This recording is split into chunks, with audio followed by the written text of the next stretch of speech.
Today you're going to learn why everyone is putting pizza boxes at the bottom of their garbage bags, and you will be impressed. Smelly garbage is the absolute worst. So here's a couple tips and tricks before we talk about this pizza box. At the end, I'm also going to share something with you that most of you probably didn't know. One of my favorite ways to clean out a garbage can is to take some shaving cream. A little goes a long way, and this works amazing because it smells awesome and because it contains alcohol, which kills the odor-causing bacteria, and because the alcohol also shines everything up really nicely. Next, get yourself a tissue or paper towel, a cotton ball, or a panty liner. The panty liner is my favorite. I'll show you why here in just a second.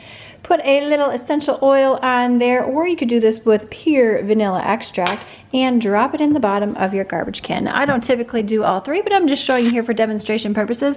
But I like the panty liner. Why? Because it sticks to the garbage can. Now, how many of you actually open your garbage bag correctly? I just pulled this off the spool right here, and you can see the writing on here. Yes?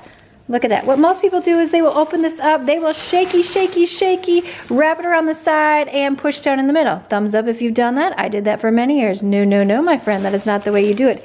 You actually take the opening of your garbage bag and wrap it around the outside of the can and then push down on through. Two hands is helpful for that one, but look at now the bag is the right side. You can see right here.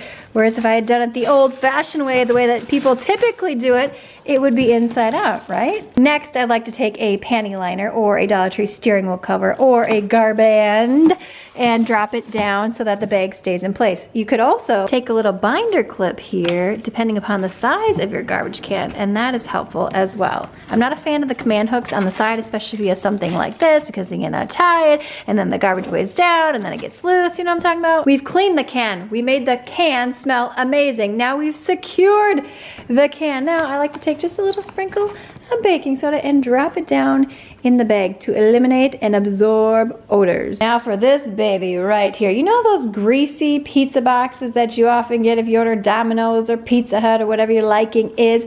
Oftentimes you cannot recycle those boxes because of the grease. But if you go to Domino's website, I was surprised, I learned this, and you type in your zip code, it will tell you whether or not you can recycle your greasy pizza boxes or not. Pretty cool, right? If I'm not able to recycle it, what I like to do is save it and then put my greasy pizza box in the bottom of my garbage can. Why? Because when your kids dump their cereal and other greasy things in there, and then there gets holes in the garbage can, and then it gets really heavy and soupy, nasty, right?